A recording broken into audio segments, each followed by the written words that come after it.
al gospel. Es que era inevitable, un programa de música y fe, el gospel, inevitable. Por supuesto que sí. El gospel, esa música religiosa o evangélica que surgió de las iglesias afroamericanas en el siglo XVIII y que se hizo popular durante la década de 1930. Sus orígenes están en los corn ditties cantados por esclavos que en medio de la tensión racial y las penurias se apoyaban en su fe y en el evangelio. Hoy el gospel es todo un fenómeno musical, no solamente en Estados Unidos. En España, aunque no es demasiado practicado, sí que empieza a escucharse y a popularizarse en algunos lugares y momentos del año. Hoy tenemos con nosotros a una cantante y compositora que después de una larga y exitosa trayectoria artística ha publicado su primer disco de música cristiana. Dirige la coral gospel de Majadahonda en Madrid. Gracias, Rosa. Matina, ¿cómo estás? Muy bien, ¿y tú? Matina, qué nombre más chulo, ¿no? A mí también me gusta. Sí, sí. ¿Qué te iba a decir? Que yo pensaba que eras de Nueva Orleans, por lo menos, ¿no? No, no, soy de Bilbao. Es de Bilbao, sí, cantando gospel, qué bueno. ¿Por qué no? Sí, sí. Y además es que os lo recomiendo vivamente porque el trabajo de Matina es sensacional. Aquí ya llevamos escuchándolo, el maquillaje nos lo hemos oído entero. Bueno, muchas gracias. Sí. ¿Cómo defines tú el gospel? ¿Qué tipo de música es para el que no está iniciado? El gospel, entendido así como de pronto, es una música alegre, sobre todo. Es una música de alabanza, lógicamente, aunque gospel significa evangelio. Es una música para Dios y de alabanza para Dios y que tiene un mensaje tremendo cristiano. Además es que el mensaje cristiano es verdad, o sea, nosotros no podemos disimularlo, se muestra clarísimamente. Los americanos que cantan la música gospel lo hacen en inglés, pero como a nosotros no nos suena el inglés, pero en cambio en castellano si lo dice suena con una rotundidad muy evidente. Claro, ¿no? Suena, choca muchísimo, por eso. Bueno, de todas maneras se está haciendo un gospel muy importante en Latinoamérica en castellano y eso hay que aprovecharlo, ¿eh? Claro. Totalmente, no tiene por qué ser siempre en inglés. El mensaje lo tenemos que transmitir. ¿Y cómo has formado tú el coro? Pues de repente entré en la parroquia y lo propuse al párroco y a la gente de allí, les pareció fantástico y me abrieron las puertas y estoy agradecidísima. Qué bueno, además todos son entonces españoles, claro, ahí no estamos hablando tampoco... Lógicamente, pero fue mágico, sí, sí. ¿Es difícil que un coro de gospel se inicie, digamos, un coro? Imagínate, pues uno de Valladolid, el otro de Logroño, el otro y que vayan entrando en la música. Pues es verdad que hay muchos coros de gospel en España y en Madrid también hay muchos, pero nosotros tenemos una particularidad, que nosotros pertenecemos a una parroquia. Claro. Que realmente es como en América funcionan, porque los coros de gospel pertenecen a sus parroquias. Aquí está más entendido el gospel como un divertimento, como qué divertido, qué risa, qué bien os lo pasáis, qué bonito y tal.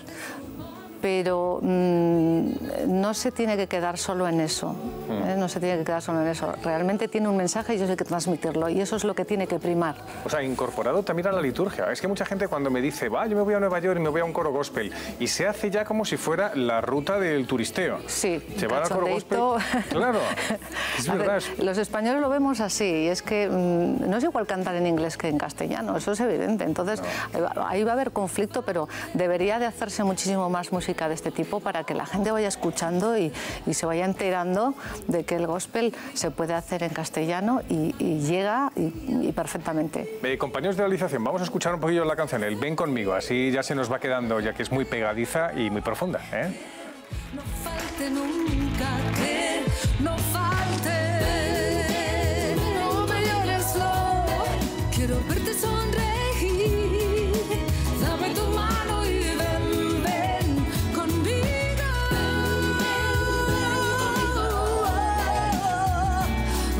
ven, con la fuerza, la alegría de vivir y sentir, con la gente y el amor, que no falte nunca, que no falte. Ven, con la fuerza de vivir y sentir, con la gente y el amor, que no falte nunca, que no falte. Caminemos juntos, siempre de su mano fiel, y la vida nos acercará hasta el sol. Pedazo de voz que tienes, Matina, ¿eh? No es por nada. ¿Llevas en esto desde los 7 años? En la música desde los 7 años. Sí. Ahí empecé a estudiar solfeo, piano. terminé mi carrera y luego pues ya me dediqué a la voz luego, más Estaba tarde. pensando sí. mientras estaba oyéndote, yo digo, aquí habrá mucho también de experiencia personal, quiero decir, porque en el gospel, al hablar de los sentimientos, también se expresan las convicciones personales, el historial de cada uno. ¿Eso lo reflejas en tus canciones? Pues sí, lógicamente. Además es que mi padre era un enamorado del gospel, si es que está claro que todo lo amamos en la infancia. O sea, mi padre era un enamorado de la música espiritual negra y me lo transmitió. Y realmente me llegaba, es que me llegaba curiosamente, ¿eh? Me llegaba el sufrimiento de los esclavos. Fíjate. Y lo llevé toda la vida, sí. Y luego hice un musical con Gurruchaga, que se llamaba Quo Vadis, en el que yo hacía de esclava que hacía el gospel. Qué casualidad. Oye, es que Qué casualidad, porque eso también una debió- casualidad no existe, ya sabes. No, o sea, no, que es- esto estaba claro en mi vida que tenía que seguir en esa línea. Se fue despistando por el camino, me despisté en algunos momentos, pero acababa siempre ahí. Oh, qué bonito que vayas viendo tu vida providencialmente, ¿eh? Eso Bueno, es una sí. pasada, me encanta. Al final... Y estamos salpicando el programa de textos de pontífices a propósito de lo que es la música, el peso que tiene la liturgia, cómo nos relaciona con Dios. Hubo un concierto en el año 2012, un concierto muy interesante, Daniel Barenboim delante del Papa Benedicto XVI con su orquesta. Ya sabéis que su orquesta está formada por los palestinos, por israelíes, por judíos, una cosa muy bonita, ¿no? Fijaos lo que entonces dijo el Papa Benedicto XVI. Acabamos de vivir un momento de escucha verdaderamente intenso y enriquecedor para nuestro espíritu, y por este motivo damos gracias al Señor. Deseo expresar vivo reconocimiento al maestro Daniel Barenboim. Pueden imaginar cuánto sea feliz de acoger una orquesta como esta, que ha nacido de la convicción, es más, de la experiencia que la música une a las personas, más allá de toda división. Porque la música es armonía de las diferencias, como ocurre cada vez que se inicia un concierto, con el rito de la afinación. De la multiplicidad de los timbres de los diversos instrumentos puede surgir una sinfonía. Pero esto no ocurre mágicamente ni automáticamente. Se realiza solo gracias al empeño del director y de cada músico individualmente. Un empeño paciente, fatigoso, que requiere tiempo y sacrificios en el esfuerzo de escucharse recíprocamente, evitando protagonismos excesivos y privilegiando el mejor resultado del conjunto. Benedicto XVI. Qué bonito el concierto, además con la Sinfonía Pastoral de Beethoven.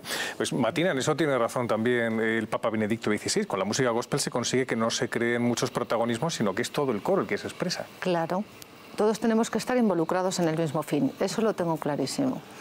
Martina, pues aquí tenemos tu trabajo, que vaya todo muy bien con el lanzamiento de tu disco, que tengas mucho éxito y sobre todo pues mucha alabanza al Señor a través de tu música. Gracias. Muchas gracias.